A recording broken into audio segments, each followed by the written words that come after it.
Bonjour à tous et bienvenue. Du coup, on va démarrer. Bonjour à tous et bienvenue donc sur ce webinaire organisé cette fois-ci par toujours l'Africa Innovation Lab, qui, je le rappelle, est une initiative de la région Casablanca-Stade et Casablanca Finance City. Donc, il y a pour objectif de fédérer l'écosystème FinTech au Maroc. Et aujourd'hui, on a le plaisir d'avoir avec nous Vineron, Risk and Compliance, qui nous accompagne dans l'organisation donc de ce webinaire qui aura pour thème comment les RegTech en fait aident à assurer la transparence dans les flux financiers en Afrique. Alors, on a avec nous donc plusieurs intervenants qu'on aura l'occasion de découvrir au fur et à mesure. Et je rappelle juste donc aux personnes qui sont présentes que voilà, donc vous êtes sur Zoom. Vous pourrez, au fur et à mesure que vous assisterez à ce webinaire-là, posez vos questions. Donc, on a le fameux Q&A qui est tout en bas. Écrivez toutes vos questions, on verra et on essaiera de répondre au maximum et pourquoi pas donc à toutes les questions que vous aurez répondues. Il y aura une section d'ailleurs, une session spéciale Q&A à la fin du webinaire. Donc, au fur et à mesure, quelle que soit la question qui vous vient à l'esprit, n'hésitez pas de la mettre dans le box. Donc, sans plus tarder, on va essayer de démarrer le sujet assez rapidement, donc en expliquant en fait un peu le contexte. Et pour démarrer, j'ai le plaisir donc d'inviter Anis Rarbi. Donc, Anis Rarbi est expert en conformité chez Venuron Risk and Compliance. Bonjour Anis. Alors, tu es en mute. Voilà, là c'est bon. Bonjour tout le monde. Bonjour Anis. Donc, merci déjà pour ta présence et je te laisse donc la parole pour nous introduire très rapidement donc Venuron, si tu peux, et par la suite, bien sûr, rentrer dans le vif du sujet. Merci Anis. Voilà, donc merci beaucoup, Saad. Voilà, donc je suis Alice Garbi, donc je suis un expert en risque et conformité réglementaire. Je suis également un spécialiste donc pour le secteur assurantiel et je dirige aujourd'hui la direction risque et conformité chez Venuron. Et j'ai le plaisir aujourd'hui donc de participer et de faire part donc de ce webinaire. Merci Anis. Alors, pour démarrer effectivement et mettre en place un peu de contexte, l'idée c'est que tu nous donnes un peu de contexte par rapport à tout ce qui est transparence des flux financiers, lutte contre le blanchiment d'argent et contre le blanchiment des capitaux. Comment est-ce que tu pourrais justement nous introduire ce sujet-là pour qu'on ait tous le contexte de ce sur quoi on va discuter tout à l'heure? Très bien, très bien. Merci Saad. Voilà donc pour cadrer un peu les choses et, voilà, et comprendre la situation et les tendances de la lutte contre le blanchiment des capitaux et le financement du terrorisme en Afrique. Voilà, donc je partage avec vous cette analyse SWOT chiffrée permettant de synthétiser clairement les forces et les faiblesses de la stratégie africaine de lutte contre le blanchiment des capitaux au regard des diverses menaces et opportunités générées par son environnement. Tout d'abord, je commence par souligner les réelles menaces de blanchiment des capitaux et de financement du terrorisme auxquelles est exposé aujourd'hui le continent africain. Donc, des menaces réelles aggravées par une dense concentration des organisations et des mouvements terroristes tels que Ansar al-Sharia en Afrique du Nord et Boko Haram en Afrique de l'Ouest et Afrique centrale. Des menaces de blanchiment des capitaux soutenues par la forte présence de la contrebande, le trafic de drogue, le trafic d'espèces animales protégées et, bien entendu, du commerce prohibé. Malheureusement, ces menaces sont nourries par une forte exclusion financière. Et là, je note que seulement 26% de la population africaine est aujourd'hui bancarisée, ce qui fait de l'espèce l'instrument d'échange et de transaction le plus privilégié en Afrique. Et ce qui rend de l'Afrique un idéal plan de refuge pour ceux qui cherchent à passer sous le radar des autorités de contrôle, telle que cette utilisation démesurée de la crypto-monnaie sur le continent africain, devançant ainsi les Américains et une bonne majorité des pays européens. Mais pour rester optimiste, je passe à la rubrique force de cette analyse SWOT. De 1, pour assurer du toit. De 2, pour mettre en avant les efforts déployés par les juridictions africaines pour se conformer aux 40+9 recommandations du GAFI et pour se préparer à cet abandon de guerre contre le blanchiment des capitaux et le financement du terrorisme.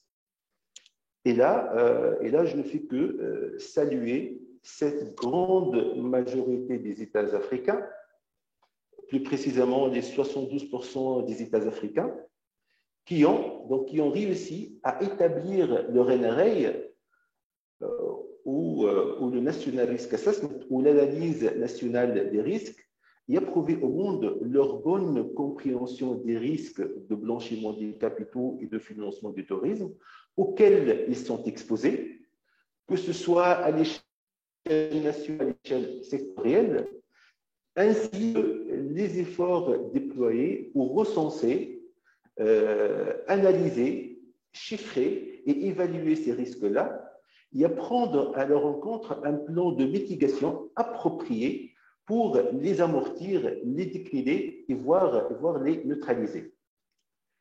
Je souligne également ce solide ancrage de la réglementation LBCFT dans les structures financières africaines, matérialisée par cette large couverture réglementaire auprès des assujettis, des assujettis du premier rang, tels que les banques, les assurances, les gestionnaires d'actifs. Donc c'est un très bon ancrage, de quoi faire rougir un bon nombre de pays développés se trouvant toujours sur les listes grises du GAFI. Mais malheureusement, il y a toujours un mais, je relativise cet avancement africain par la présence de certaines faiblesses qui continuent aujourd'hui à exister et à entraver l'approche LBCFT dans plus de 85% des pays africains, tels que les EPLFD ou les entreprises et professions non financières désignées, constituées majoritairement par les avocats, par les experts comptables, par les joailliers, les commerçants d'or et de pierres précieuses, et qui demeurent toujours mal réglementés, mal outillés pour prendre part à cette guerre communautaire contre le blanchiment des capitaux et le financement du terrorisme. Ces vulnérabilités accentuent davantage l'inefficacité des dispositifs LBCFT, évalués malheureusement à faible, voire très faible par rapport d'évaluation mutuelle du GAFI, dont plus de 89% des juridictions africaines contrôlées à ce jour. Et je termine cette analyse par la rubrique opportunité. Et là, je me permets de rendre hommage au continent africain qui continue à se montrer grand ouvert à la technologie, grand ouvert aux acteurs de la technologie et qui continue également à miser et à investir dans les RegTech et les FinTech. D'ailleurs, on a enregistré une croissance de 32% des investissements dans les FinTechs africaines sur les 5 dernières années. Donc un investissement stratégique, bien entendu, structuré pour sortir gagnant de cette perpétuelle guerre contre les blanchisseurs et les sponsors du terrorisme. Je salue également tous les régulateurs et tous les FIOs africains qui ne cessent de challenger les assujettis, de les appuyer continuellement par l'organisation des formations, des séminaires et des webinaires, bien entendu, et la publication du contenu de sensibilisation au profit des acteurs du contrôle interne et de la conformité et des structures et des lignes de défense des assujettis, visant à les faire monter en compétences et par conséquent à mieux les préparer pour les audits et pour les missions de contrôle. Et s'il le faut, et là, il faut le dire haut et fort, à les sanctionner et à sanctionner les contrevenants et les assujettis non collaboratifs, comme le préconise la recommandation R35 du GAFI.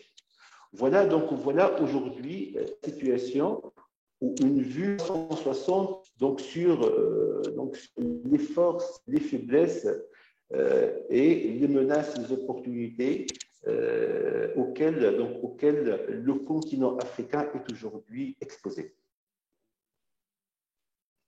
Merci beaucoup, Anis. Merci beaucoup. Effectivement, et vous avez bien fait de finir avec les opportunités, hein, pour toujours finir avec une note positive pour le coup, et voir que malgré les faiblesses qu'on peut avoir, malgré les menaces auxquelles on peut être confronté, ben, on a quand même des opportunités qu'il faudrait transformer justement ces menaces et ces faiblesses-là en opportunités. Et comme on va le voir dans notre prochain panel, a réussi justement à pouvoir faire face et mettre en avant un peu toutes les forces qu'on peut avoir. Alors, pour notre prochain panel, déjà, je tiens juste à préciser qu'aujourd'hui, on a vraiment un webinaire international, hein, et plutôt panafricain, puisque je rappelle que Anis, avec Vinorun, sont en Tunisie actuellement, même s'ils ont des clients un peu partout et des partenaires un peu partout en Afrique, mais là, ils sont en Tunisie. Et notre panéliste qui nous vient du Togo, donc je tiens à accueillir Sefako Mivi. Bonjour Sefako. Bonjour Sad, comment tu vas? Bien.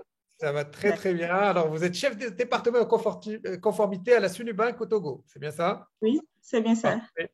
Merci beaucoup pour votre présence. Alors, on a Merci, avec nous Sad. également pour notre panel Ilan Cohen. Donc, Ilan Cohen est consultant et expert en conformité. Bonjour. Bonjour Ilan. Alors, Bonjour. vous êtes également associé fondateur de Plaine Vanilla Consulting.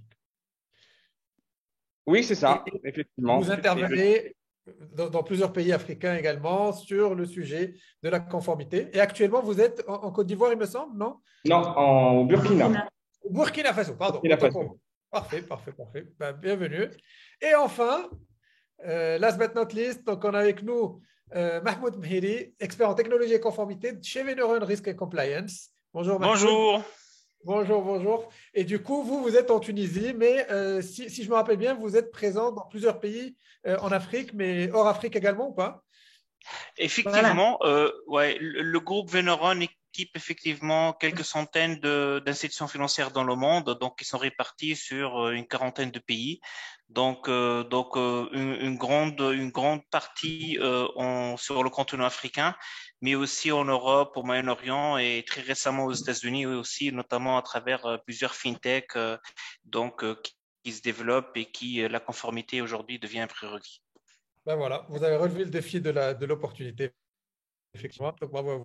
Parfait. Ben écoutez, on est ensemble pour un petit panel où on va essayer de creuser un peu plus le sujet. Et honneur aux femmes, hein, pour le coup, mais aussi par rapport au fait que vous êtes dans le secteur bancaire. On ne va pas vous faire parler en premier uniquement parce que vous êtes une femme, c'est Fako, mais parce que votre sujet nous intéresse et votre cas d'usage nous intéresse. Alors justement, vous représentez un peu le secteur bancaire et comment est-ce que le secteur bancaire fait face à la lutte contre le blanchiment des capitaux. Donc, est-ce que vous pouvez nous donner une sorte de cas d'usage de votre côté? Donc, je sais que vous avez eu pas mal d'expérience face à ce sujet-là. Comment est-ce que vous êtes confronté déjà à la lutte du blanchiment des capitaux et comment est-ce que ça se passait avant versus aujourd'hui avec les nouvelles pratiques dont vous disposez?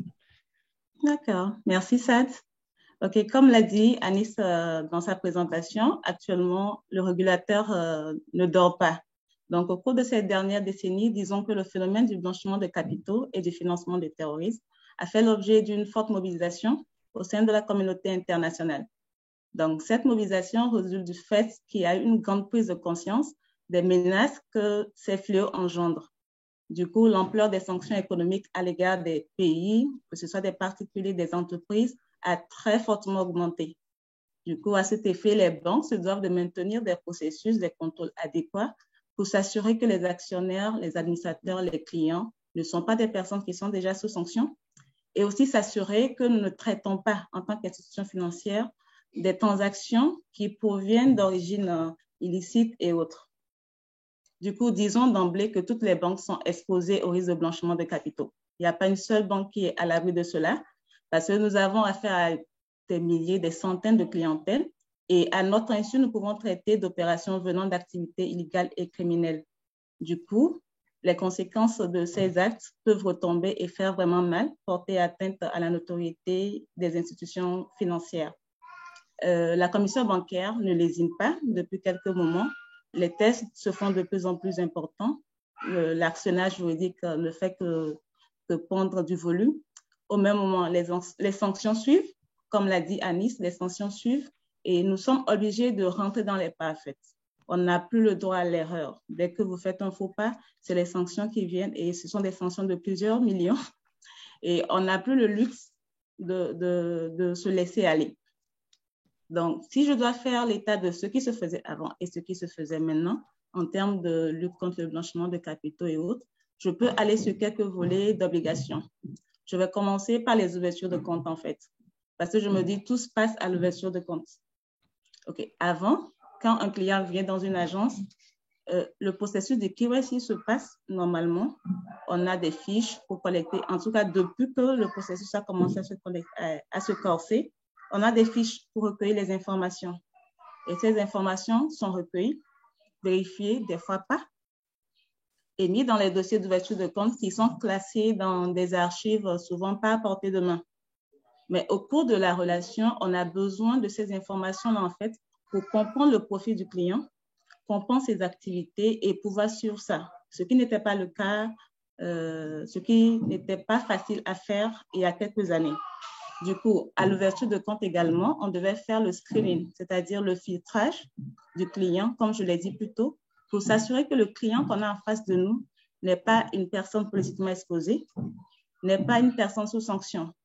Mais si je prends mon exemple ici au Togo, est-ce que je connais les personnes politiquement exposées du Maroc, de la Tunisie? Non. Même au Togo, je ne connais pas forcément tous les PPE. Aujourd'hui, grâce à tout ce que nous avons comme RegTech, quand le client est devant toi, tu prends les informations, ça ne change pas. Tu saisis les informations qu'il faut dans le système.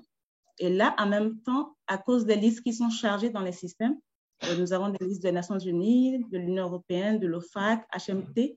Tu peux savoir en même temps si cette personne-là est déjà fichée quelque part comme personne sanctionnée ou personne politiquement exposée, ce qui n'était pas le cas il y a plusieurs années.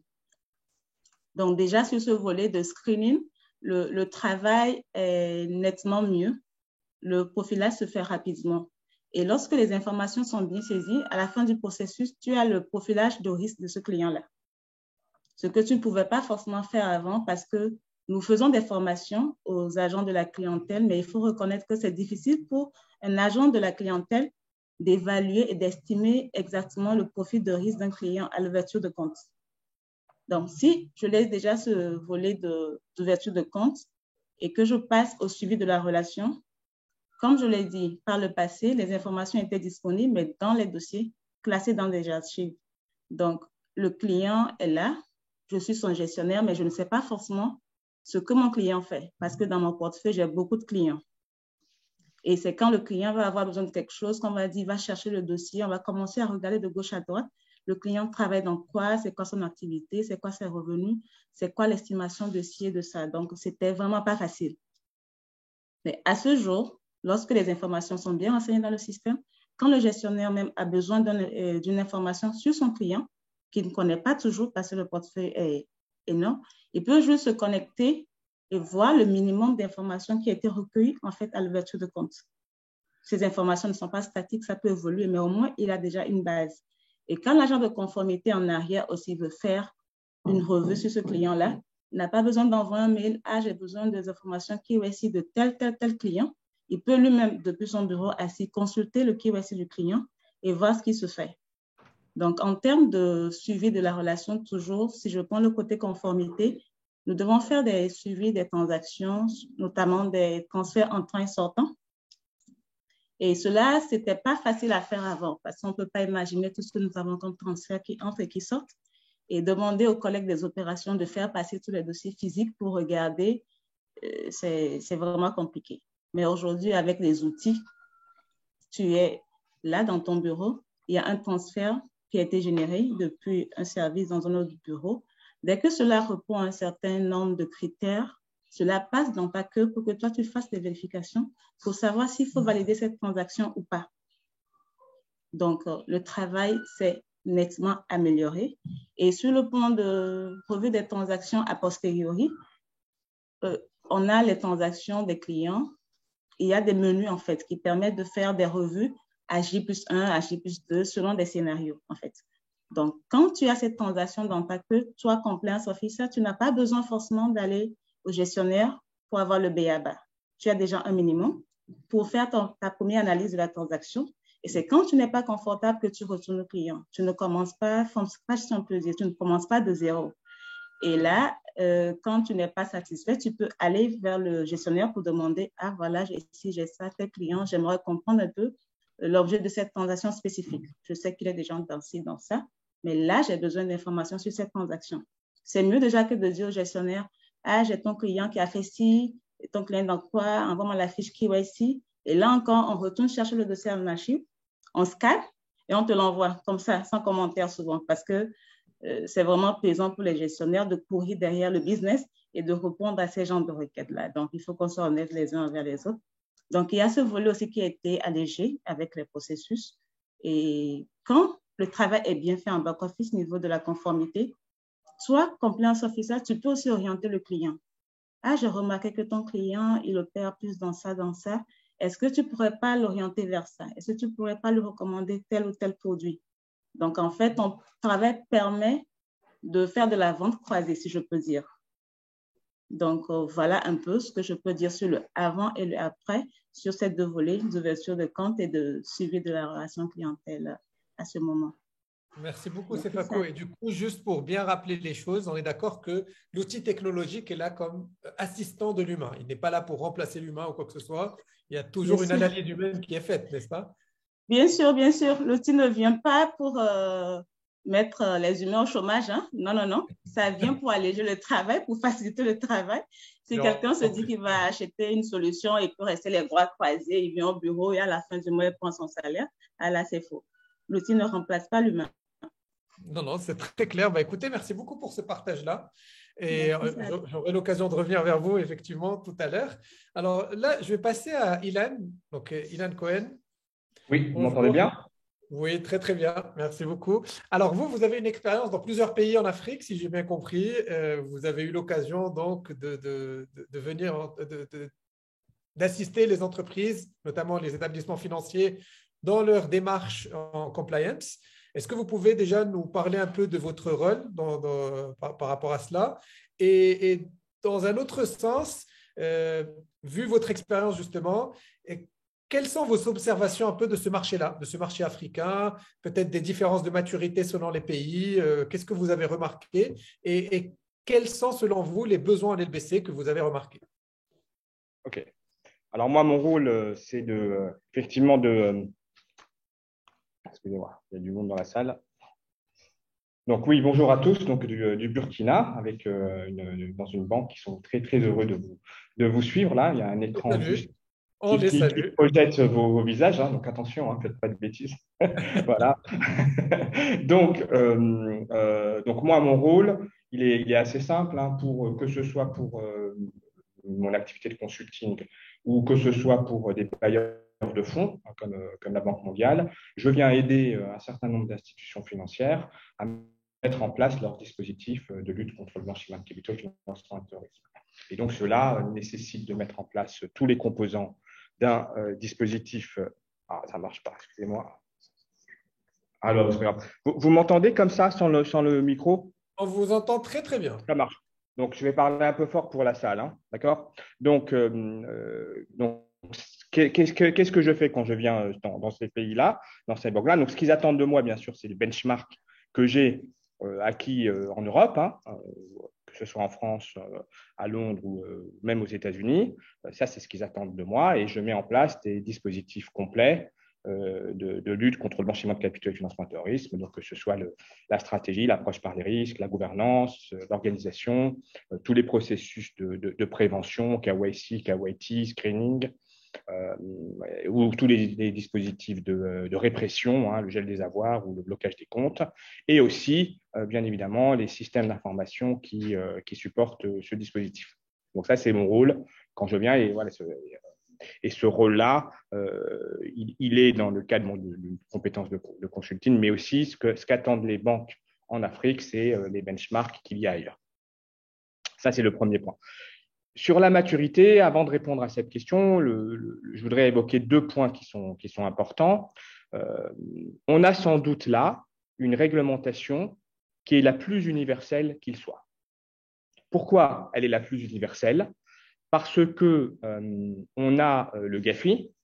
En Afrique, si je ne me trompe pas, c'est FACO, c'est le GIABA, qui est le regroupement régional, donc dans lequel on a eu l'occasion de travailler, qui fait le relais de ces fameuses notations. C'est même une réglementation universelle, même avec les États-Unis, puisque les États-Unis donnent les sanctions, etc. Donc, ils attendent aussi d'avoir. Et on a sans doute une réglementation qui est la plus universelle possible. Donc, ça veut dire quoi, ça? Ça veut dire que tous les régulateurs, que ce soit en Afrique du Nord, on va dire, Maroc, Tunisie, puis après en Afrique donc de l'Ouest, autour de la BCEAO, ou les autres régulateurs autour, one-to-one. Il y a quelque chose d'important à dire aussi. La BCEAO regroupe un certain nombre de pays, comme vous le savez, et donc ça a permis d'harmoniser une réglementation, je dirais, générale. CEFACO pourra sur le contrôle de CEFACO, c'est ça qui se passe. D'accord? Donc, on a si vous voulez, une réglementation effectivement qui est universelle. Et donc, le dispositif LBCFT, il est le même un peu pour tout le monde. D'accord? Donc, tout le monde a, si vous voulez, une ligne de conduite, une vision qui est basée toujours sur les mêmes principes. C'est-à-dire l'approche par les risques, la classification par les risques, c'est-à-dire le contrôle interne qui doit faire du contrôle de conformité LBCFT, la cartographie de LBCFT, le know your customer, etc., et tous les principes que CEFACO vient de citer, etc. Donc, après, donc je dirais, si tu veux ça, pour répondre à ta question, que sur la maturité du régulateur lui-même, on commence véritablement à s'aligner. D'accord? Le Maroc a bien avancé par rapport à d'autres pays. La BCEAO a suivi en 2018. 2017, il y a eu un gros travail sur le contrôle interne et le risque, et donc la fameuse circulaire sur la conformité, qui a donc appuyé encore plus sur le LBCFT. Et puis, les pays autour commencent à s'adapter, même à Djibouti, où j'ai été, ça commence à venir. Même dans les métiers de la finance islamique, on en parle. En Afrique du Sud aussi, ça commence vraiment à devenir, avec bien sûr des références anglo-saxonnes en plus. Bon, donc, si tu veux, sur le point de vue théorique et le point de vue régulateur, ça commence à venir. Et comme CEFACO l'a bien dit, le régulateur commence de plus en plus à avoir la main lourde. Parce que la grande différence qu'il y avait avant, si tu veux, c'est que le régulateur émettait ses textes, le GAFI passait, mettait une mauvaise note, il faisait évoluer les textes, voilà. Mais comme les assujettis, si tu veux, n'étaient pas forcément sanctionnés, il y avait un décalage entre les inspecteurs qui ont fait évoluer les textes au même niveau que le niveau européen, si tu veux, versus les banques qui n'étaient pas sanctionnées, etc. Mais comme de plus en plus le régulateur a la main lourde, on commence à avoir des cas d'amende, donc il commence de plus à se mettre à niveau. Donc ça, c'est le premier point, maturité théorique. D'ailleurs, les notes sur la théorie ne sont pas mauvaises. Anis a montré la note sur l'efficacité, mais il y a une autre note du GAFI qui n'est pas forcément mauvaise dans tous les pays. Il commence à avoir un bon niveau de rating en termes de design. Le problème, c'est le début. Le deuxième axe important, je dirais en même temps en parallèle, c'est que tout cela, en plus d'être universel, c'est un sujet passionnant. C'est un sujet passionnant parce que, si vous voulez, il évolue en même temps que la révolution digitale. Donc, toute la transformation digitale, toute la data, toutes les grandes technologies, si vous voulez, digitales, big data, blockchain, DFS, etc., etc.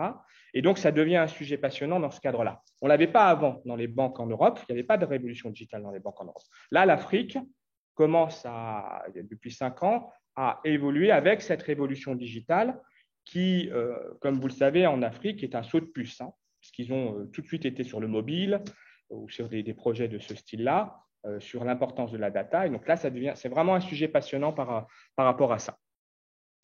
Un dispositif universel que chaque banque dans ces pays-là doivent s'adapter. Et c'est là que commencent un peu les difficultés. Il y a plusieurs difficultés que rencontrent ces pays à des niveaux un peu différents. Disons qu'en Afrique du Nord, c'est un peu moins marqué qu'en Afrique de l'Ouest et dans les pays autour, mais on retrouve toujours les mêmes difficultés. La première difficulté, c'est qu'on est, comme vous le savez, dans un monde informel.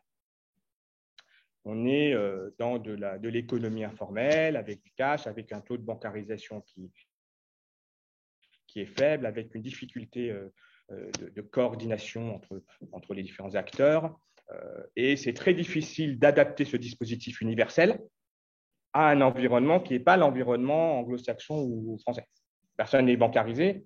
Si on veut avoir la data, l'information, personne n'est même informatisé, si vous voulez. Comment on peut faire du KYC quand on n'a pas d'informatisation? D'accord? Ça, c'est la première chose. Deuxième chose, c'est un dispositif universel. Oui, c'est bien, mais c'est l'habitude de la clientèle. Il faut éduquer la clientèle à cela. Et donc là, en termes de maturité, l'Afrique du Nord commence à prendre le pas, mais on a vraiment du mal. Et en Afrique de l'Ouest, le plus compliqué, et plus dans l'Afrique en général, si vous voulez, c'est qu'il faut habituer le client à qu'il y ait une obligation, lui, de donner des informations. Et là, on a un vrai problème, si vous voulez, et Sefako peut sans doute me le confirmer, il y a une incompréhension de ça. Et ça, c'est aussi lié aux structures étatiques. En France, par exemple, les entreprises aujourd'hui sont obligées de déclarer les bénéficiaires effectifs. Donc, quand la banque leur dit, vous devez me donner les bénéficiaires effectifs, ce n'est pas une contrainte commerciale. De moins en moins une contrainte commerciale. Vous voyez? Alors que dans d'autres pays, ils se demandent pourquoi on leur demande ça. Et pourquoi vous me demandez des choses qui n'ont rien à voir avec ce qu'on va faire ensemble. Qu'est-ce que je peux dire d'autre dans un troisième axe de maturité? Un dispositif universel qui a élargi les assujettis. Donc là, sur l'élargissement des assujettis avec d'autres acteurs que le secteur financier, c'est un niveau si tu veux, de maturité qu'il faut encore améliorer. Des domaines comme le cryptoactif auquel il faut s'adapter. Un niveau de maturité bas encore sur la coopération et l'harmonisation. La coopération entre les banques pour s'échanger un certain nombre d'informations. Un manque de maturité, je dirais, sur les risques digitaux. Le digital, en fait, a provoqué de nouveaux risques, puisque c'est à distance. Et là-dessus, effectivement, c'est bien d'avoir le digital. Il y a un saut de puce en Afrique, mais c'est un dispositif LBCFT beaucoup plus compliqué à mettre en place. Et puis, je l'ai évoqué déjà tout à l'heure, la transparence, l'accès public à des registres. Là, on est encore dans des niveaux de maturité relativement bas. Donc, du coup, ce niveau de maturité, les RegTech amènent effectivement la possibilité de combler l'ensemble de ces écarts. On pourra regarder tout à l'heure quelle fonction, quelle plus-value peut amener les RegTech dans ce cadre-là. Et du coup, il y a une coordination aujourd'hui entre les différents pays africains pour transférer ou pour partager ces datas-là. C'est quelque chose qui existe? Alors, ils commencent à y réfléchir. La BCEAO, c'est un point clé l'avantage de la BCEAO, c'est qu'effectivement, ça réunit, si vous voulez, si tu veux, différents pays. Et voilà, mais la coordination d'échange de data, entre pays, mais entre banques locales même. D'accord. Le digital permet de ça. Le digital permet la coordination entre les banques, ça va faciliter les choses. En Europe, on a même eu du mal. Hein. Le One Client, One KYC, par exemple, c'est quelque chose qui commence à arriver en Europe. Hein, donc voilà. Mais le régulateur pousse à un travail commun en respectant la confidentialité, le partage de données, etc. Vous voyez. Donc, mais les RegTech, le digital, doit normalement permettre à l'Afrique, et moi je pousse énormément à ça, à faire un saut de puce parce qu'ils ne passent pas par les banques d'avant qui avaient des systèmes d'information propriétaires et tout le tralala que ne proposait pas le digital. Vous voyez. Donc là, l'ambition, c'est que l'Afrique fasse ce saut de puce comme elle l'a fait dans plein de domaines avec le mobile, avec le digital mobile, etc. Eh ben, elle le fasse aussi dans le LBCFT, et ça, c'est une volonté humaine. Hein. Travailler ensemble, c'est une volonté humaine avant tout. Et les outils vont le permettre. Voilà. Entre banques de chacun des pays. Voilà. Concernant le registre des bénéficiaires effectifs, pour ne reprendre que cet exemple-là, de transparence, au Maroc, ils vont bientôt le mettre en place. Alors, je travaille avec une structure au Maroc. Je crois que Mounia est là, dans les participants, dans les spectateurs. Elle est bien là, effectivement. Elle est là, ma chère Mounia. Si on parle de la même Mounia, mais effectivement. On parle de la même Mounia, donc je dis bonjour. Bonjour Mounia. Voilà. Et au Maroc, Mounia, qui est directrice de conformité d'une structure au Maroc, contribue elle-même, en tant que directrice de conformité, à faire en sorte que les registres des bénéficiaires effectifs, donc ça veut dire partager de l'information d'actionnaires majoritaires à plus de 25% de banques, puissent être partagés par tout le monde. Et ça, c'est l'État qui le pousse. Vous voyez, c'est l'État. Mounia vient de dire bonjour. C'est l'État qui le pousse. Donc ça, pour arriver à ce niveau de maturité, ça dit il faut de la volonté humaine. Et la volonté humaine sera beaucoup plus simple parce que la technologie est là et répond à ça, répond à ces enjeux. Moi, ça me ramène à une question justement, parce qu'on parle depuis tout à l'heure de banques et c'est un peu très logique de penser aux banques et aux établissements financiers en premier lieu, mais je pense qu'il y a d'autres secteurs qui utilisent justement ce genre d'outils. Alors, je ne sais pas si l'entreprise où travaille Madame Mounia est un établissement financier ou pas, mais voilà. Est-ce que vous pouvez partager avec nous en fait un peu les autres secteurs, autres que les établissements financiers, qui bénéficient ou qui utilisent ce genre de RegTech, alors peut-être à plus faible échelle, mais qui ont besoin ou qui utiliseraient un peu ce genre d'outils pour lutter contre le blanchiment des capitaux? Alors, c'est une excellente question. C'est une question qui met en exergue aussi la volonté des régulateurs d'élargir les assujettis, et notamment les assujettis qui ne travaillent pas dans le secteur financier, dans le domaine du jeu, les avocats, les experts comptables. Ça, c'est aussi un défi, que ce soit au Maroc, en Afrique du Nord, ou en Afrique de l'Ouest, ou dans les autres pays. Ça, c'est vrai que ça brusque un peu cet élargissement d'assujettis. Parce que d'abord, il faut commencer par l'établissement financier, etc. Donc, ça va venir de toute façon. Les assujettis non financiers vont travailler. Ça, c'est une première chose. En Afrique, plus particulièrement, dans le cadre de mes activités pour des bailleurs de fonds, les bailleurs de fonds anglo-saxons, allemands, français, américains, etc., qui veulent investir en Afrique, investissent dans des structures dans lesquelles, si vous voulez, les conditions de financement indiquent qu'ils doivent faire du screening de clients, ou même de tiers impliqués dans un projet. Voilà. J'ai eu l'occasion de travailler notamment dans le domaine de l'énergie, où il y a d'énormes financements, notamment dans tout ce qui est énergie renouvelable, par exemple. Et effectivement, les bailleurs de fonds qui mettent de l'argent pour que les énergies renouvelables, ou qu'on construise des éoliennes, ou qu'on construise du solaire, ou qu'on construise des barrages, demandent à ces institutions qui vont le faire, qui vont piloter cela, de mettre en place un dispositif LBCFT, quand bien même ces acteurs-là ne sont pas régulés par des banques. D'accord ? Et donc, ces structures-là ont besoin de faire le minimum.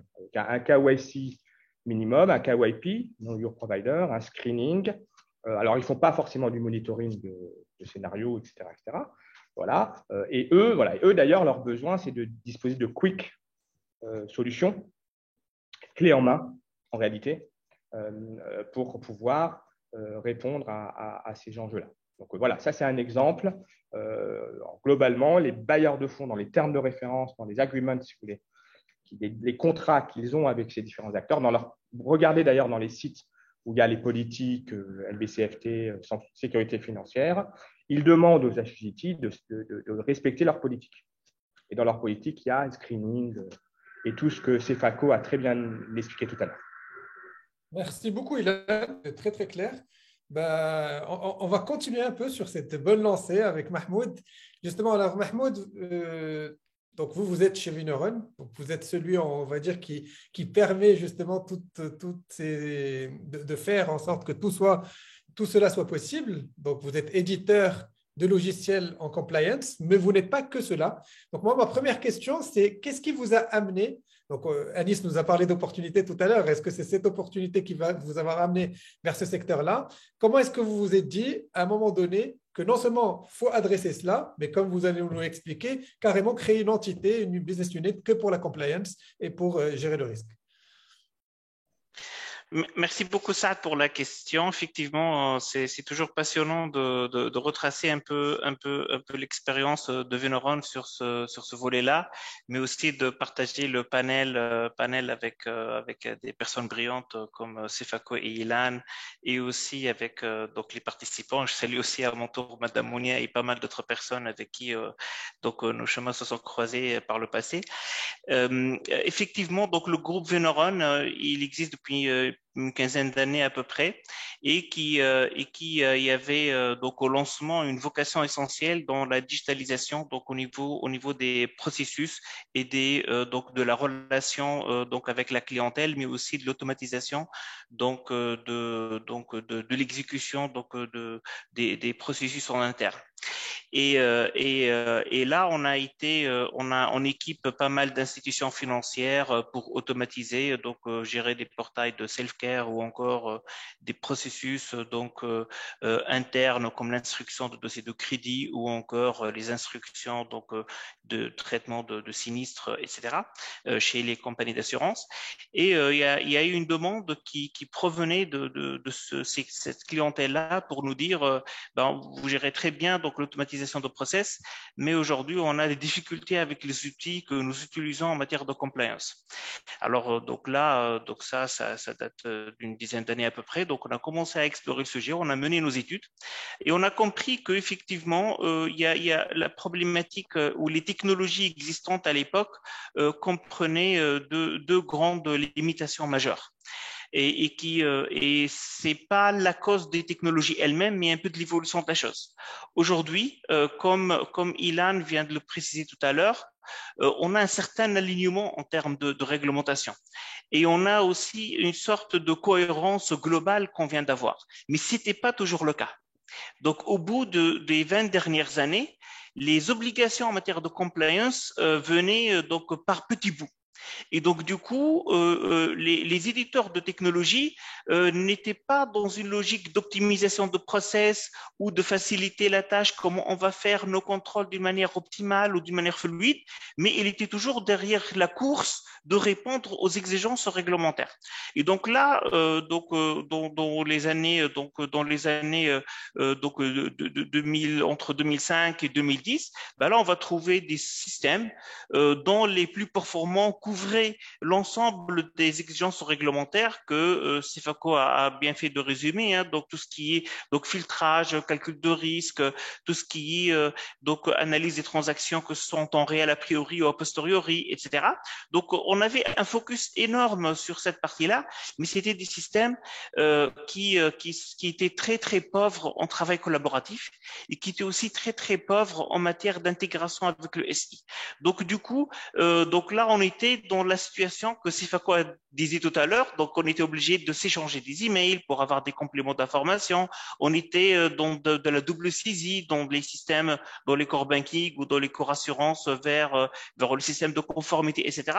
Donc là on s'est dit qu'effectivement notre positionnement en matière d'acteurs et de partenaires des institutions financières. Donc, nous a encouragé d'investir là-dessus. Et donc là, l'idée était de construire une plateforme technologique qui, à la fois, va permettre de répondre à l'ensemble donc des exigences réglementaires en matière de LBCFT, donc ce qui couvre tout le cycle de vie de la clientèle, dès l'entrée en relation, y compris digital, jusqu'à l'analyse des transactions avec donc des techniques avancées de data science qui nous permet de détecter les schémas de blanchiment de capitaux les plus complexes à travers des analyses et des mécanismes très robustes. Mais en même temps, le proposer d'une manière extrêmement ergonomique, fortement intégré au SI et qui intègre les fondamentaux du travail collaboratif, parce que la situation dans laquelle on venait, on était dans un dilemme où les institutions financières, où on va dire la perception générale, c'était la conformité. La conformité était donc un processus anticommercial.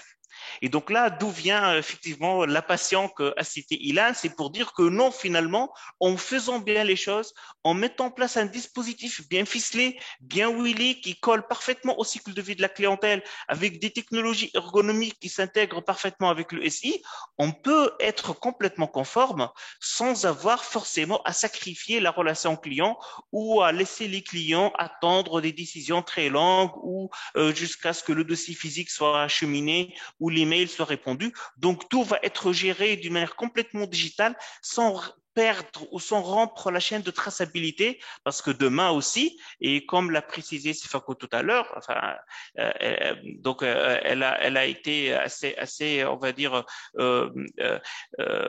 complète dans son exposé, c'est que demain, on a l'obligation de restituer devant la commission bancaire qu'on a fait toutes les diligences. Où est-ce qu'on va chercher l'information? Dans les dossiers physiques ou dans les emails? Et c'est très compliqué. Donc, l'idée, c'est de pouvoir tracer mon client et avoir la capacité d'afficher l'historique dès l'entrée en relation, mais aussi dans les processus de révision périodique, donc l'analyse approfondie de ces comportements inhabituels, etc. Et d'être capable de démontrer, voici ce qu'on a fait, on a bien détecté l'alerte, on a bien demandé un complément d'information, on a bien mené notre investigation et notre analyse approfondie, et ce qui a amené à telle décision. Donc aujourd'hui, l'idée, c'est un peu de fournir, et le positionnement de Veneron, c'était de créer une technologie de compliance qui soit premièrement complète et deuxièmement qui ne va pas les obliger à faire un compromis avec la qualité de la relation client et l'expérience client d'une manière générale, que ce soit sur les canaux traditionnels ou encore sur les canaux digitaux.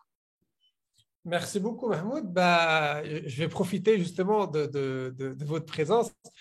Comme vous l'avez dit, Sefako a fait un exposé effectivement très, très clair et très complet tout à l'heure sur le secteur bancaire.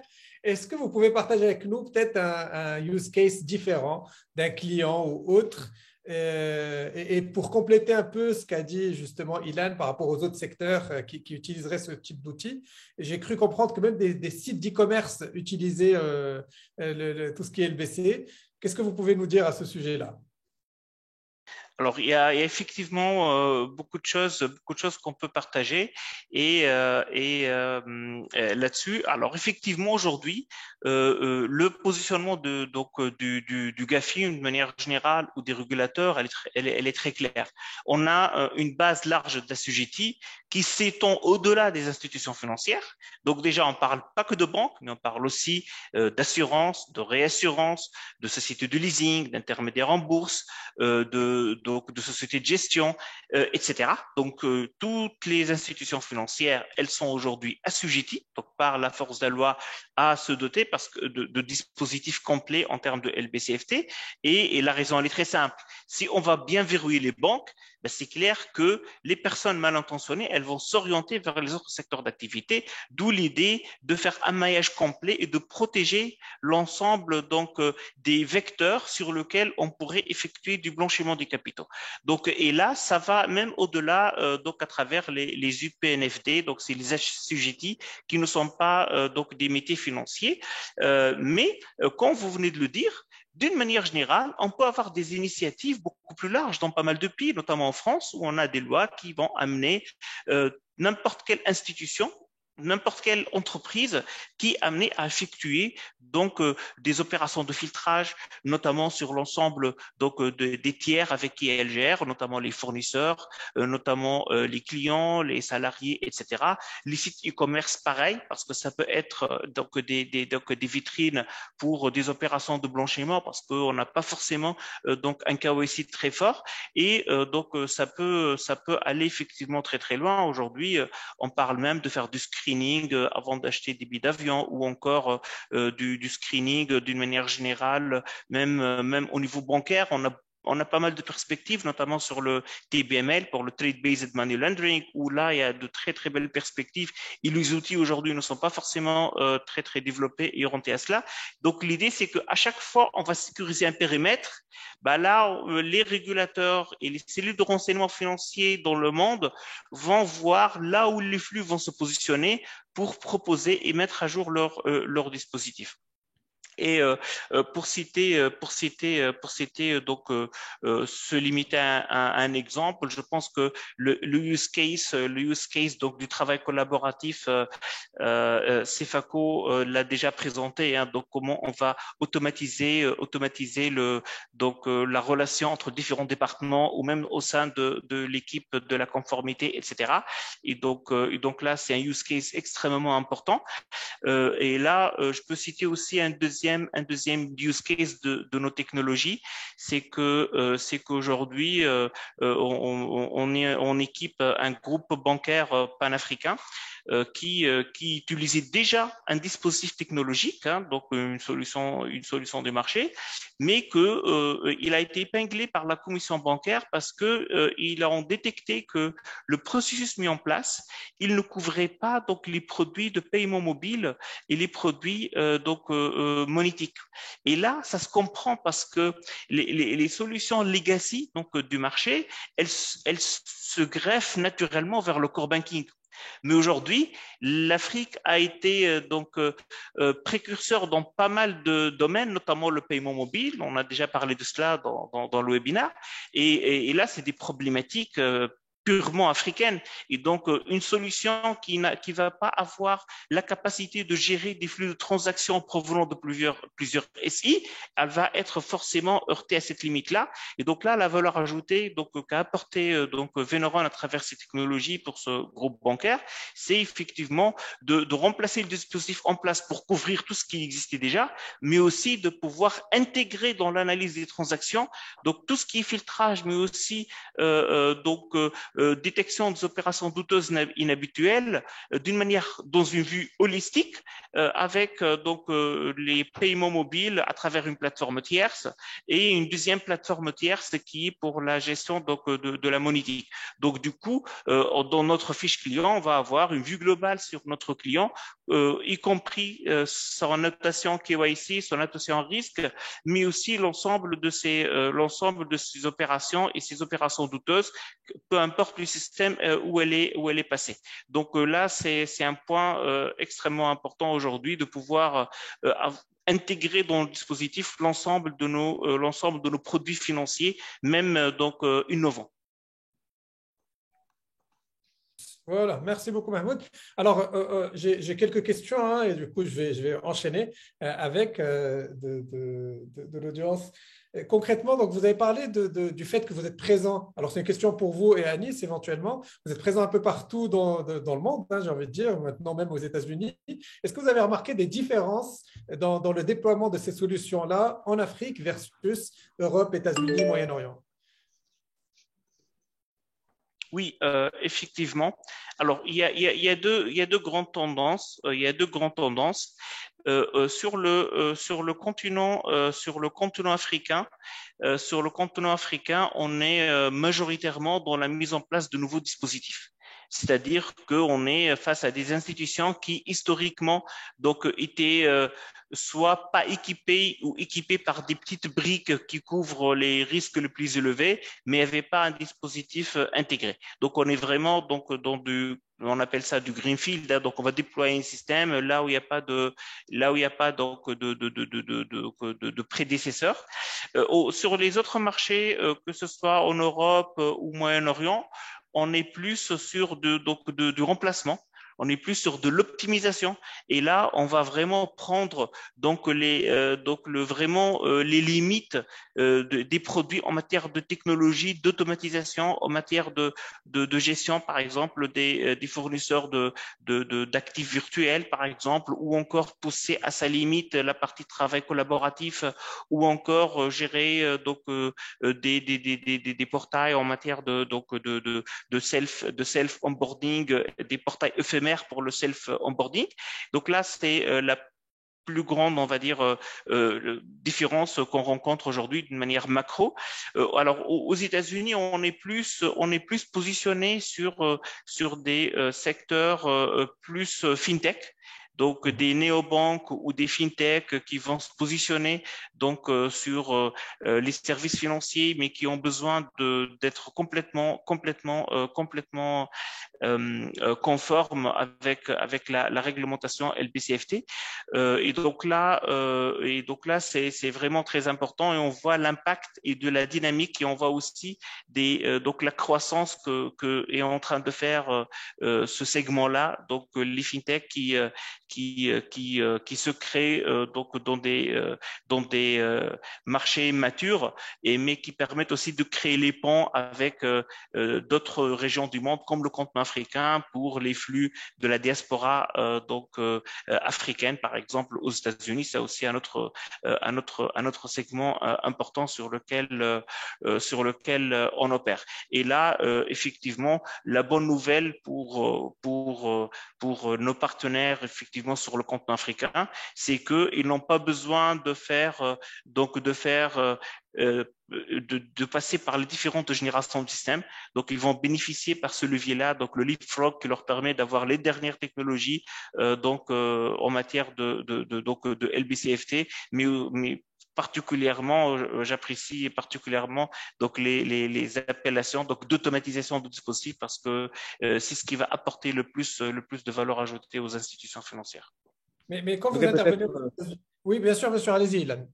Oui, je voulais rajouter, rebondir sur ce que vient de dire Hamoud. Avant la révolution digitale, en moyenne, le coût de la conformité réglementaire pour les grandes institutions financières, ça représentait 20% des coûts pour le run the bank et jusqu'à 40% des coûts sur change the bank. Il y a eu des millions de dollars et des milliards aussi qui ont été investis.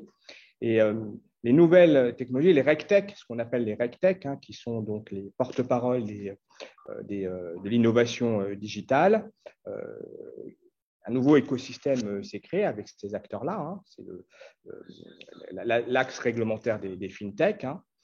Ils apportent une approche très efficace de la conformité et ce qui permet de réduire de façon considérable les coûts, même pour les structures en Europe d'ailleurs. Les structures en Europe ont abandonné leur vieux système, je dirais propriétaire, où Mahmoud saura mieux en parler que moi, pour se mettre sur le digital, puisque dans le long terme, c'est un investissement qui va réduire les coûts de façon considérable. Donc, il y a une vraie réduction de coûts par rapport à ça. Mais pour que ça marche, il faut de la volonté et la volonté doit venir aussi du régulateur. D'accord ? Elle doit vraiment venir du régulateur. Pour les clients, c'est une amélioration des produits, des services. Pour les institutions financières, c'est une baisse de coûts. Voilà. Et pour les régulateurs, théoriquement, l'utilisation de tout cela devrait favoriser un environnement gagnant-gagnant, je dirais, puisque ça va permettre donc aux assujettis d'avoir une meilleure conformité, je dirais, aux exigences réglementaires. Voilà. Et donc, ces outils, ces nouveaux outils, cette nouvelle technologie, en plus de pouvoir baisser le coût, vont permettre aux établissements assujettis de décliner plus facilement la réglementation. D'accord ? Mais par contre, il peut y avoir des contraintes et des freins. Il n'y a pas forcément une confiance à ce genre de technologie, à ce genre d'acteurs. Difficulté de transférer des données personnelles, parce que le digital, c'est aussi ça. Voilà. La fragilité financière des RegTech par rapport à un énorme éditeur de logiciels, etc. qui sont sur le marché, qui ont du mal, c'est des mammouths. Mais quand ce mammouth est en face, si vous voulez, d'une abeille agile, certaines institutions financières préfèrent quand même le mammouth qui est sûr, quoi, hein, parce qu'il est gros. Voilà. Et puis, il y a aussi autre chose, c'est la sécurité informatique, qui n'est pas forcément encore éprouvée. Alors, voilà, je pense que Mahmoud pourra en parler clairement. Et puis, il y a une difficulté dans ce cadre-là pour le régulateur de définir à moyen terme une stratégie informatique. Moi, je pense que du coup, le gagnant-gagnant, si vous voulez, toutes les opportunités que tu viens d'évoquer, mon cher Mahmoud, ne pourra avoir lieu que si le régulateur joue un rôle. Je pense qu'il joue un rôle de pierre angulaire. Il doit composer avec les innovateurs que vous êtes.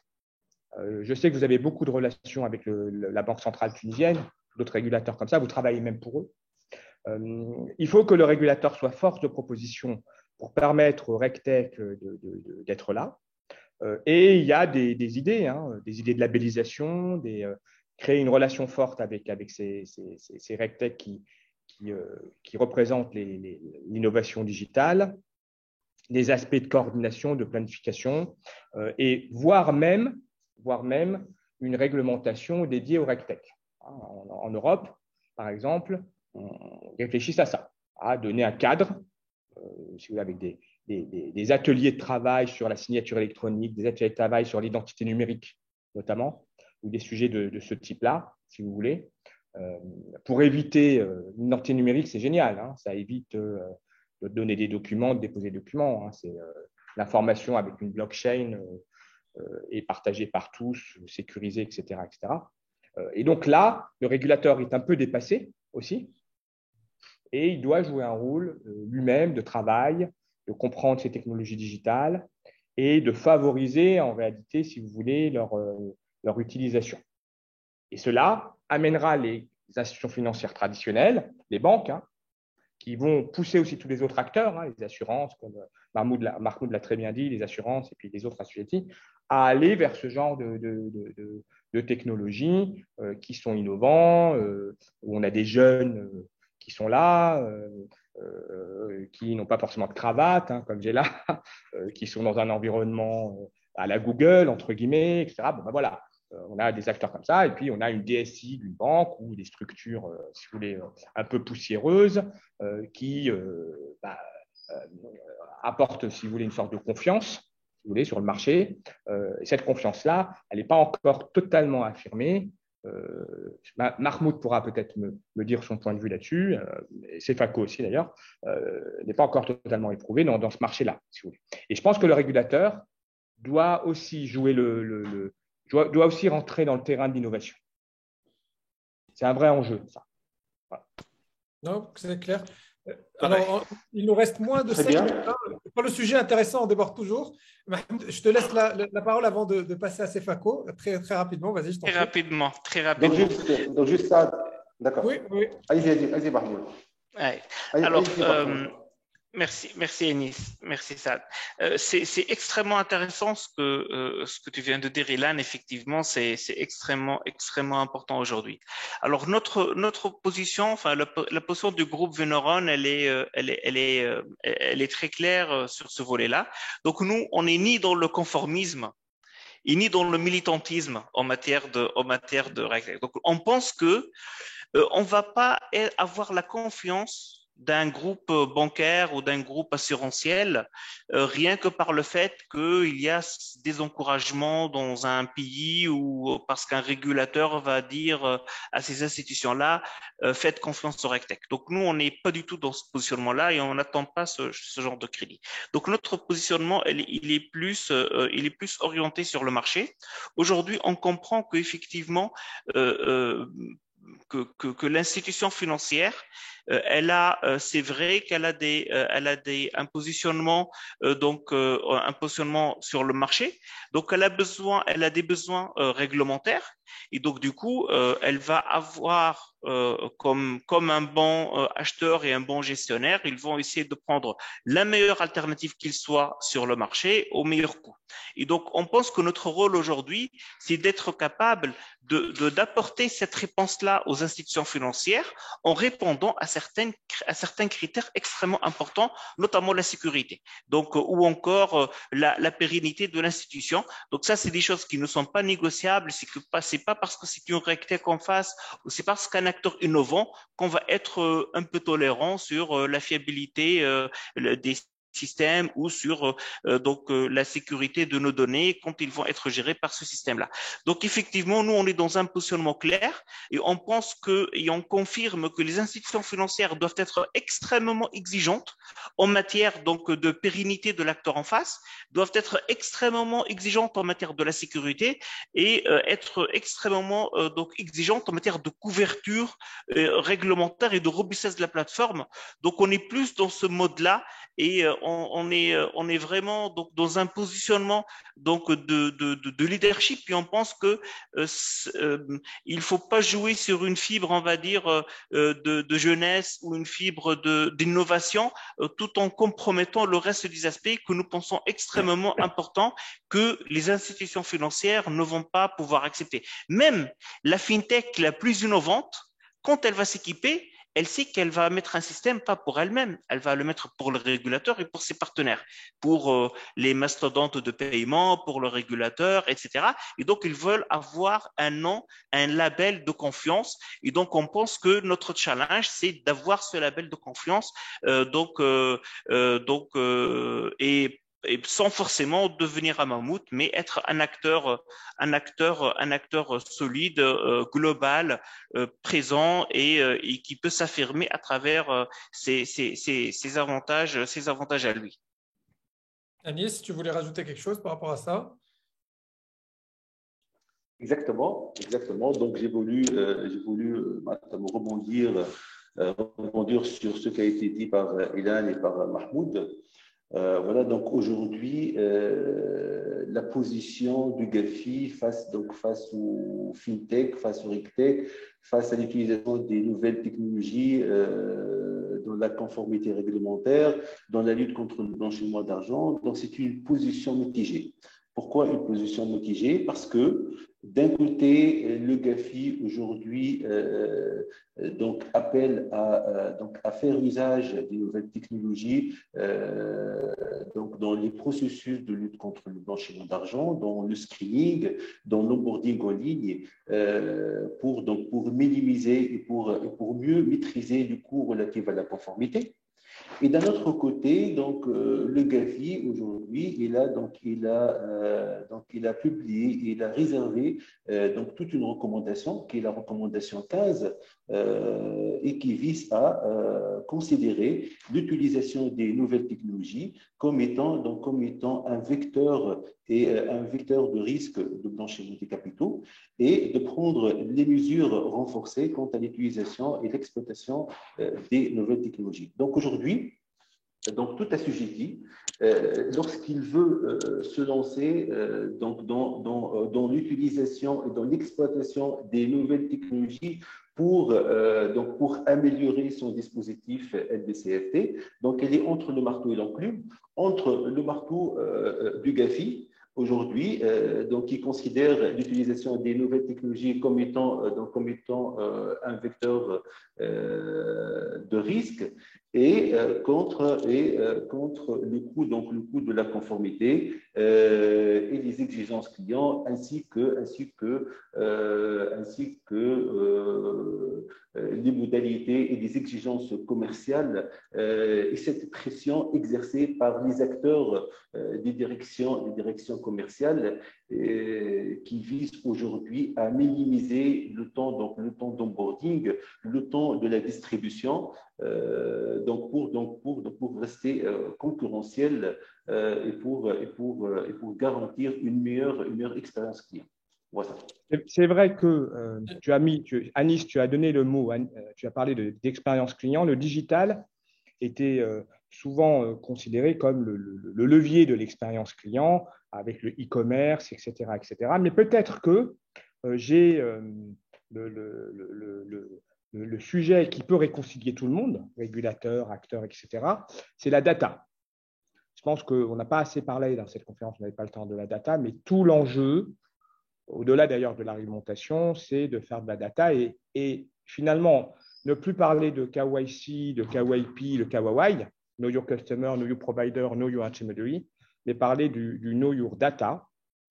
Et moi, je pense que les RegTech, leur stratégie, je vous propose dans cette conférence d'utiliser un nouveau terme qu'on pourrait appeler la réglementation augmentée, comme on parle de l'expérience client augmentée, la réglementation augmentée, dans lequel je reprendrai une intervention économiste de la chef de la Banque d'Angleterre qui disait moi, c'est la data qui m'intéresse, dans lequel je voudrais avoir un siège à la Star Trek avec une myriade d'écrans pour pouvoir suivre les évolutions des transferts de fonds dans le monde avec un court décalage par rapport au temps réel.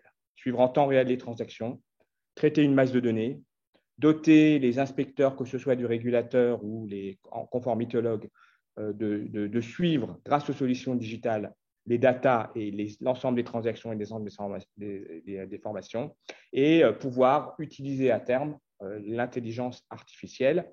L'appétence du régulateur pour l'innovation et sa vision, si vous voulez, de l'avenir de la réglementation bancaire, pour moi, jouera un rôle primordial pour l'adoption des solutions qu'évoque Mahmoud, avec toute la maturité que tu as évoquée, hein, sécurité financière, sécurité informatique. Et si le régulateur comprend, comme tu l'as évoqué, l'intérêt de la réglementation augmentée, l'Afrique a une opportunité extraordinairement passionnante dans ce domaine-là, au-delà de la réglementation LPCFT. Merci Lan. Écoute, on va finir avec Sefako justement pour cette dernière question qui concerne plus la conduite de changement justement par rapport au déploiement de ce genre de solution. Comment ça a été accueilli par les équipes et comment est-ce que vous gérez justement cela? Est-ce que c'est quelque chose qui a été très compliqué à mettre en place? C'est plus un partage d'expérience sur cette partie plutôt humaine. Comme on l'a dit, c'est un outil qui vient assister l'humain. Comment est-ce que ça a été reçu et comment est-ce que cette conduite du changement a été opérée? D'accord, merci Sad. Je dirais que d'où je viens, on avait un outil en place depuis des années, donc là, je ne pourrais pas vraiment parler de comment ça a été accueilli. Mais où je suis actuellement, ça a été déployé en fin mars, 1er avril. Et je t'avoue que ça n'a pas été vraiment évident. Il y a le business qui était là chaque fois créé. Moi, une chose, on dit non, c'est à cause de votre logiciel là que ça ne passe pas. Moi, une chose, on dit ouais, c'est à cause de ce que vous avez déployé. Donc, chaque fois, il fallait expliquer non, calmez-vous. On va voir ce qu'il en est, on va voir ce qu'il... Et quand vous commencez, des fois, ce n'est même pas lié au système en fait. Mais parce qu'ils ont appris qu'il y avait un système déployé, dès que quelqu'un n'arrive pas à faire quelque chose, on prend le téléphone, on t'appelle, ah, c'est pas quoi, on a ça, il paraît que tu as... Et puis c'est du il paraît que. Donc, ça a été compliqué les premières semaines. C'est vrai que oui, chaque système, quand il y a les interfaçages, il y a des choses à refaire, des paramétrages à affiner, mais il y avait plus, les collègues étaient beaucoup plus alarmistes que de se plaindre de ce qui pouvait coincer réellement. Ce qui coinçait, c'est vraiment moi et mon équipe en conformité qui nous en rendons compte. Certes, le front office, il y avait des difficultés qui remontaient et progressivement, on prenait en charge en fait. Mais il y a des personnes avec qui on n'interagit pas vraiment, mais dès qu'il y a quelque chose qui bloque, même si c'est le serveur qui déconne un peu chez lui, son mail, on dit, il paraît que... Donc, disons que c'est toujours compliqué de faire accepter quelque chose de nouveau à des gens, même souvent, ils ne comprennent pas parce qu'on n'est pas censé aussi expliquer à tout le monde comment va fonctionner le logiciel parce que tout le monde n'est pas obligé de comprendre le pourquoi du comment. Nous, on sait ce qu'on fait, on leur demande à votre niveau, faites-il. C'est longtemps en relation, suivez ce processus, ils ont été formés. Donc, ça n'a pas été facile et jusque-là, graduellement, on essaie de les encourager à amener le front office à utiliser systématiquement l'outil de KYC. Et quand ils ont des problèmes, on les assiste. Le temps de les amener vraiment à se familiariser avec l'outil. Les opérations, ça va. Hier, disons que c'était la demi-journée chez nous et déjà à midi, il y a un qui était pointé au bureau. Je dis, ah, que nouveau l'honneur. Ah, je viens dire à tes gardes de ne pas partir, c'est la demi-journée, j'ai des transactions à faire valider, etc. Je dis, ok, calme-toi. Si c'est pour ça, même de la maison, on pourra gérer tes transactions. J'ai demandé à Veneron de nous permettre d'avoir accès depuis la maison, parce que ça, c'est une expérience que je n'ai pas aimée par le passé. Comme on est en phase de partage d'expérience, je me rappelle 24 décembre, j'ai quitté le boulot. Peut-être 31 décembre, j'ai quitté le boulot, je suis rentrée, je devais retrouver des camarades d'école que je n'ai pas vus depuis une décennie. À peine je garais, on m'appelle du bureau qu'il y a une transaction du CEO qui doit partir pour Citibank et que je devais revenir au boulot. Mais pourquoi m'en dis-toi? Et mine de rien, on a envoyé une voiture du groupe pour venir me chercher dans le restaurant où j'étais.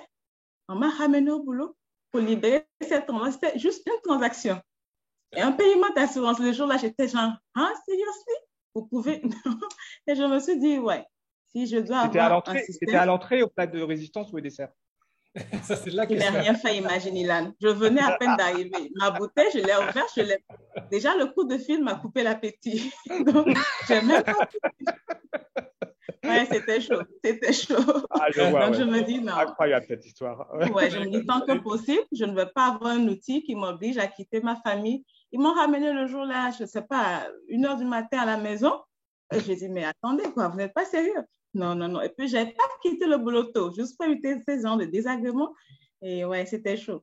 Mais bon, c'est ça. Avec les évolutions maintenant, on peut toujours faire les monitorings depuis la maison. Il faut savoir compter sur la confiance de ses collaborateurs aussi, parce que c'est très important. On ne peut pas tout surveiller. Donc, l'équipe de conformité, c'est ça. On a un ordinateur de conformité, c'est ça. On doit avoir le minimum avec ça aussi, c'est ça. Pouvoir gérer tout du téléphone.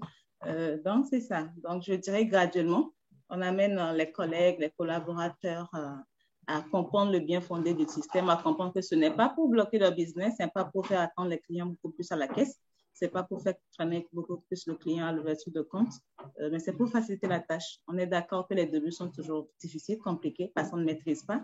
Mais oui, petit à petit, on les amène, on les assiste, on ne les délaisse pas. Donc, on les passe un peu la main dans le sens des poils et ça va. On espère que d'ici la fin de l'année, tout le monde sera bien dans sa peau avec ça. Merci beaucoup, Sefako.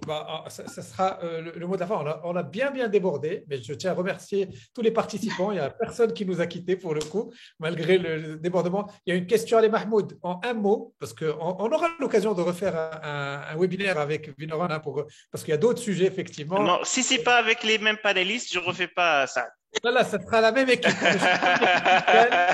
On ne change pas une équipe qui gagne, donc ce sera avec la même équipe, effectivement. On aura l'occasion effectivement de parler de conduite de changement dans le DSI, comme l'a stipulé Ilan. Mais vraiment, en une phrase, est-ce que la crypto, c'est quelque chose qui commence à être pris en charge ou pas? Oui, non? En une phrase, hein, vraiment. Alors aujourd'hui, très rapidement, donc sur le continent africain, la crypto, elle est encore en mode informel. Voilà. Donc, par contre, pour des institutions européennes, aujourd'hui, on est sur un dossier en Italie, par exemple, ça fait partie intégrante du projet. Donc, les Virtual Asset Service Providers, ça fait partie intégrale des projets. Mais malheureusement, pas encore sur le continent africain qui est encore géré en informel. Parfait. Merci beaucoup, Mahmoud. Écoutez, ce qui montre que ça a été intéressant, c'est qu'on n'a pas vu le temps passer pour le coup et qu'on a débordé largement, mais on n'a vraiment pas senti le temps. Donc, je tiens à vous remercier encore à tous d'avoir pris de votre temps pour venir partager avec nous votre expertise et vos expériences. Un grand remerciement aux participants aussi qui sont restés avec nous malgré le débordement encore une fois. Un grand remerciement aussi à Amélie Naimi de Vinoran, à Rita Benani et Iman Sorik de Casa Finance City, sans qui ce webinaire ne serait pas possible, qui ont été derrière en back-office et qui nous ont permis que tout se passe hyper bien. Donc, gros remerciements à tous. Donc, c'était le webinaire de l'Africa Innovation Lab, cette fois-ci donc avec Vinoran. On vous donne rendez-vous pour de prochains webinaires avec d'autres sujets. Très probablement un autre sujet avec Vinoran. Donc, le rendez-vous est pris. On programmera ça. Et encore merci pour votre présence et je vous dis à très bientôt. Merci à tous. À très bientôt et merci à toi, Sad. Merci beaucoup. Merci à vous. Merci.